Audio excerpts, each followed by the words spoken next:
Hello, എല്ലാവർക്കും എൻ്റെ ചാനലിലേക്ക് സ്വാഗതം. Anxiety, stress, depression, mood swings ഇങ്ങനത്തെ വാക്കുകളൊക്കെ ഭയങ്കര റീസെൻ്റായിട്ട് കുറേ കേൾക്കുന്നുണ്ട് നമ്മൾ. അപ്പോൾ ഞാനും ഇങ്ങനെ ആലോചിക്കുകയാണ്, എനിക്ക് ആങ്സൈറ്റി ആണോ, എനിക്ക് ഡിപ്രഷനാണോ? അങ്ങനെ ഞാനും ഇപ്പം നമ്മുടെ ജനറേഷനിലുള്ള എല്ലാവരും ഇങ്ങനെ ഒരു പോയിന്റിലെങ്കിലും അങ്ങനെ ആലോചിച്ചിട്ടുണ്ടായിരിക്കും. എനിക്ക് ആങ്സൈറ്റി, എനിക്ക് ഉറക്കം വരുന്നില്ല, എനിക്ക് ഭയങ്കര ആങ്സൈറ്റി, എനിക്ക് ഒന്നും ചെയ്യാൻ തോന്നുന്നില്ല, ഡിപ്രഷനാണ് എനിക്ക്. അതുപോലെ ഒരു ദിവസം ഇങ്ങനെ രാവിലെ എണീറ്റിട്ട് ഇരിക്കുകയാണ്, കുറേ കാര്യങ്ങൾ ചെയ്യണമെന്നുണ്ട്, പക്ഷെ ഒന്നും ചെയ്യാൻ തോന്നുന്നില്ല. അപ്പോൾ നമ്മൾ വിചാരിക്കും എനിക്ക് എന്താ മടിയാണോ അങ്ങനെ. അപ്പോൾ ഞാൻ ഇന്ന് ഈ വിഷയത്തിനെ കുറിച്ചാണ് സംസാരിക്കുന്നത്. ഞാൻ എൻ്റെ അനുഭവവും എൻ്റെ കുറച്ച് സുഹൃത്തുക്കളായിട്ട് സംസാരിച്ചപ്പോൾ കിട്ടിയ ഇൻഫർമേഷനും എല്ലാം കൂടിയിട്ട് ആർക്കെങ്കിലും ഒരാൾക്കെങ്കിലും ഉപകാരം ഉണ്ടാവുന്നുണ്ടെങ്കിൽ ആയിക്കോട്ടെ എന്നുള്ള രീതിയിലാണ് ഞാൻ സംസാരിക്കുന്നത് ഇന്ന്. അപ്പോൾ ഞാൻ ഒരു കഴിഞ്ഞ കൊല്ലാന്ന് തോന്നുന്നു ഭയങ്കര ഹെവി ഹെയർ ഫോൾ ആയിട്ട് ഞാൻ ഡോക്ടറിനെ കാണാണ്ടായി. അപ്പോൾ എനിക്കാണെന്ന് വെച്ചാൽ മുടി ഭയങ്കര ഇഷ്ടമാണ്, അത്യാവശ്യത്തിന് മുടിയുണ്ട്. അപ്പോൾ പക്ഷേ ഇങ്ങനെ മുടി ഇങ്ങനെ പോവാന്ന് പറഞ്ഞു കഴിഞ്ഞാൽ സഹിക്കുന്നില്ല കാണുമ്പോൾ. അത്രയും ഇങ്ങനെ പോയിക്കൊണ്ടിരിക്കുകയാണ്, ഒരു കൺട്രോൾ ഇല്ലാണ്ട്. ലാസ്റ്റ് ഞാൻ ഡോക്ടറെ കണ്ടു. അപ്പോൾ ഡോക്ടർ പറഞ്ഞു, നിങ്ങൾ വൈറ്റമിൻ ഡി ഒന്ന് ചെക്ക് ചെയ്ത് നോക്കൂ, അത് ഓക്കെ ആണെങ്കിൽ നമുക്ക് ഫർദർ ടെസ്റ്റ് എന്തെങ്കിലും ചെയ്യാമെന്ന് പറഞ്ഞു. അപ്പോൾ വൈറ്റമിൻ ഡി ചെക്ക് ചെയ്തപ്പോൾ എൻ്റെ വൈറ്റമിൻ ഡി 9 ആണ്. 9 എന്ന് പറഞ്ഞു കഴിഞ്ഞാൽ വൈറ്റമിൻ ഡി ഡെഫിഷ്യൻസിയാണ്. 30 അബവ് ആണ് വേണ്ടത്, അതിലെനിക്ക് 9 ഉള്ളൂ. അപ്പോൾ ഡോക്ടർ പറഞ്ഞു വൈറ്റമിൻ ഡി നല്ലോണം കുറവാണ്, അപ്പോൾ അതിൻ്റെ ആഫ്റ്റർ എഫക്റ്റ് ആയിട്ടായിരിക്കും ഈ ഹെയർ ഫോൾ. വൈറ്റമിൻ ഡിയുടെ ഡെഫിഷ്യൻസിയുടെ ടാബ്ലറ്റ് കഴിച്ചു തുടങ്ങിക്കോളൂ. അത് ആഴ്ചയിൽ ഒരു എമൗണ്ട് ഉണ്ട്, 60,000 IU അങ്ങനെ എന്തോ ആണ് അവരുടെ ടേം. അപ്പം അത്രയും ആഴ്ചയിൽ ഒരിക്കൽ കഴിക്കുക, പിന്നെ അത് കുറച്ചായിട്ട് റെഡ്യൂസ് ചെയ്തിട്ട് മാസത്തിലൊരിക്കൽ, പിന്നെ 2 മാസത്തിലൊരിക്കൽ അങ്ങനെ വെച്ചിട്ട് കഴിച്ചോളൂ എന്ന് പറഞ്ഞു. അങ്ങനെ ഹെയർ ഫോളൊക്കെ ഒരുവിധം ഒരു ചെറിയ എന്താ വെച്ചാൽ ഒട്ടും പോവാണ്ടായി എന്നല്ല, എന്നാലും ഒരു കൺട്രോളിലായി. ഞാൻ രണ്ടാമത്തെ പ്രാവശ്യം പിന്നെ കുറച്ച് നാളിന് ശേഷം ഒക്കെ വൈറ്റമിൻ ഡി ചെക്ക് ചെയ്തപ്പം 9 എന്നുള്ളത് 19ലേക്ക് എത്തിയിട്ടുണ്ട്. അപ്പോൾ ഡോക്ടർ പറഞ്ഞു ഇനി നിർത്തിക്കോളൂ, അതിങ്ങനെ കണ്ടിന്യൂസ് ആയിട്ട് കഴിക്കേണ്ട ആവശ്യമില്ല, ഇനി അത് തന്നെ കൂടി വന്നോളും, കുഴപ്പമില്ല അങ്ങനെ പറഞ്ഞു. അതാണ് ഹെയർ ഫോളിൻ്റെ കഥ. അതിന് ശേഷമാണ് ഞാനിപ്പം ഞാൻ പറഞ്ഞല്ലോ ഞാൻ സൗദിയിലേക്ക് വന്നു എന്ന്. അപ്പോൾ വൈറ്റമിൻ ഡിയുടെ മെയിൻ സോഴ്സ് ഈ പറഞ്ഞ പോലെ സൺലൈറ്റാണ്. ഫുഡിൽ നിന്നൊക്കെ വൈറ്റമിൻ ഡി കിട്ടുക എന്ന് പറഞ്ഞാൽ ഭയങ്കര കുറവ് എമൗണ്ടേ കിട്ടുള്ളൂ. സൺലൈറ്റിൽ നിന്നാണ് മെയിനായിട്ട് വൈറ്റമിൻ ഡി കിട്ടുക. അപ്പം ഞാൻ ഡോക്ടറെ അടുത്ത് ചോദിച്ചു, എനിക്ക് ഫസ്റ്റ് തന്നെ ഇങ്ങനെ മരുന്ന് കഴിക്കണം എന്ന് പറഞ്ഞപ്പോൾ എനിക്ക് മരുന്ന് കഴിക്കാൻ ഇത്തിരി ഇഷ്ടമില്ലാത്ത ആളാണ്. അപ്പോൾ ഞാൻ ഡോക്ടറെ അടുത്ത് ചോദിച്ചു, ഞാൻ സൺലൈറ്റ് കൊണ്ടാൽ മതിയോ, എൻ്റെ വൈറ്റമിൻ ഡി കറക്റ്റ് ആവുമോ എന്ന് ചോദിച്ചു. അപ്പോൾ ഡോക്ടർ പറഞ്ഞു സൺലൈറ്റ് കൊണ്ടിട്ട് അത്രയ്ക്ക് വലിയ ഉപകാരമില്ല. കാരണം എന്താണെന്നുണ്ടെങ്കിൽ ഇപ്പം സണ്ണിൻ്റെ അടിയിൽ വർക്ക് ചെയ്യുന്ന ആൾക്കാർ, ഇപ്പോൾ റോഡ് പണി, അങ്ങനത്തെ ബിൽഡിംഗ് വർക്ക്സ് അങ്ങനെയൊക്കെ ചെയ്യണ ഈ മീസൻസ് അങ്ങനത്തെ ഒക്കെ ആൾക്കാരുണ്ടല്ലോ, അല്ലെങ്കിൽ റോഡ് പണി ചെയ്യണേ, കൂലിപ്പണി ചെയ്യണേ, അങ്ങനത്തെ ആൾക്കാരൊക്കെ ഉണ്ടല്ലോ, അവർക്ക് വരെ വൈറ്റമിൻ ഡി ഡെഫിഷ്യൻസിയാണ്. അപ്പോൾ അവർ ഫുൾ ഡേ വെയിൽ കൊണ്ട് വർക്ക് ചെയ്യുന്ന ആൾക്കാരാണ്. അങ്ങനത്തെ ആൾക്കാർക്ക് വരെ വൈറ്റമിൻ ഡി ഡെഫിഷ്യൻസി ഉണ്ട്. വൈറ്റമിൻ ഡി ഡെഫിഷ്യൻസി ഭയങ്കര കോമൺ ആണ് ഇപ്പോൾ.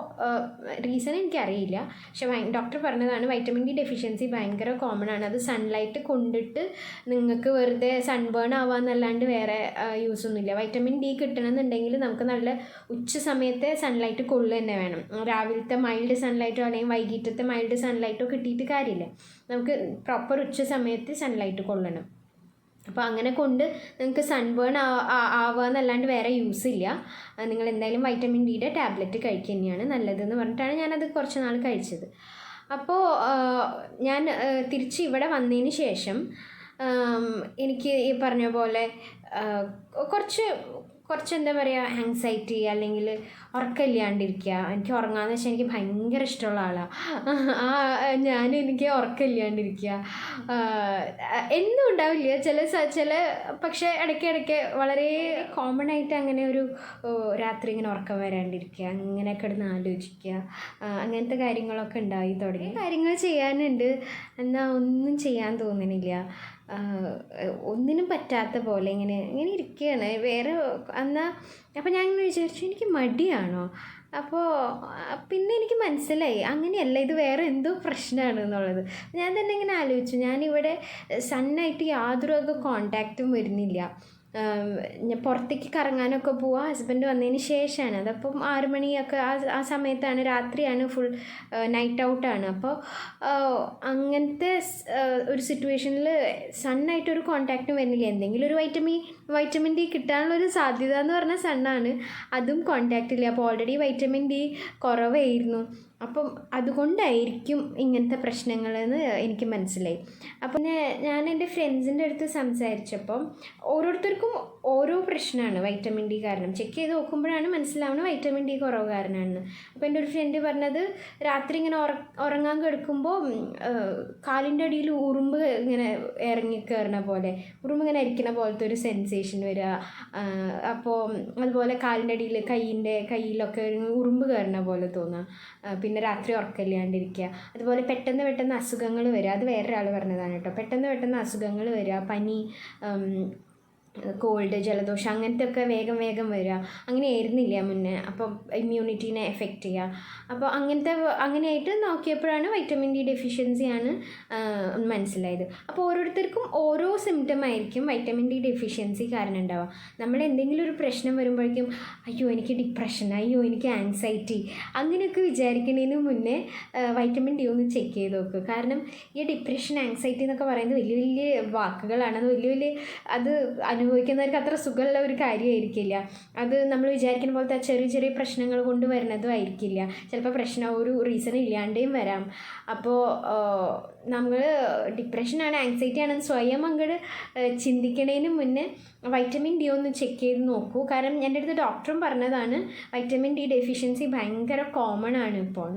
അപ്പോൾ അത് കാരണമുള്ള പ്രശ്നങ്ങളാണ് നിങ്ങൾക്ക് ഉണ്ടെന്നുണ്ടെങ്കിൽ നിങ്ങൾക്ക് അതിൻ്റെ സപ്ലിമെൻറ്റ്സ് കഴിച്ചു കഴിഞ്ഞാൽ തീരാവുന്ന പ്രശ്നമേ ഉള്ളൂ. അതല്ല അതിനും പുറമേ ഉള്ള പ്രശ്നങ്ങൾ ഉണ്ടെന്നുണ്ടെങ്കിൽ നിങ്ങൾ ഡോക്ടറെയൊക്കെ കാണേണ്ടി വരും, ഒരു സൈക്കോളജിസ്റ്റിനെ കാണേണ്ടി വരും. അങ്ങനത്തെ വലിയ പ്രശ്നമാണെന്നുണ്ടെങ്കിൽ അത് ആ തരത്തിൽ തന്നെ നമുക്ക് ഡീൽ ചെയ്യേണ്ടി വരും. പക്ഷേ അത് ഒന്നും അറിയാണ്ട് നമുക്ക് ഡിപ്രഷനാണ് ഞങ്ങളുടെ വിധി എഴുതുന്നത് അങ്ങനെ ചെയ്യണ്ടല്ലോ. അതുകൊണ്ടാണ് ഞാൻ ഇന്നിങ്ങനെ ഒരു ടോപ്പിക്കിനെ പറ്റി സംസാരിക്കാമെന്ന് വിചാരിച്ചത്. ഈ ഒരു ടോപ്പിക്കിനെ പറ്റി ആധികാരികമായി സംസാരിക്കാൻ അത്രയുള്ളൊരു അറിവൊന്നും എനിക്കില്ല. അതിനുള്ളൊരാളും അല്ല ഞാൻ എൻ്റെ എക്സ്പീരിയൻസും അല്ലെങ്കിൽ എൻ്റെ കുറച്ച് സുഹൃത്തുക്കളുടെ എക്സ്പീരിയൻസും, ഇപ്പം എൻ്റെ അമ്മയ്ക്കും വൈറ്റമിൻ ഡി ഡെഫിഷ്യൻസി ഉണ്ട്, എൻ്റെ ഹസ്ബൻഡിൻ്റെ അമ്മയ്ക്കും വൈറ്റമിൻ ഡി ഡെഫിഷ്യൻസി ഉണ്ട്. അപ്പോൾ അങ്ങനെ ചെക്ക് ചെയ്ത് നോക്കണവർക്കൊക്കെ പ്രശ്നമുണ്ട്. അതുകൊണ്ടാണ് ഞാൻ ഇന്നിങ്ങനെ ഒരു ടോപ്പിക്കിനെ പറ്റി സംസാരിക്കാമെന്ന് വിചാരിച്ചത്. ഒരാൾക്ക് ഹെൽപ്ഫുൾ ആവുന്നുണ്ടെങ്കിൽ ആയിക്കോട്ടെ എന്ന് വിചാരിക്കുന്നു. അപ്പോൾ എല്ലാവർക്കും നല്ല ബെറ്റർ ഹെൽത്തും ബെറ്റർ ലൈഫും ഉണ്ടാവട്ടെ എന്ന് വിചാരിക്കുന്നു. Thank you.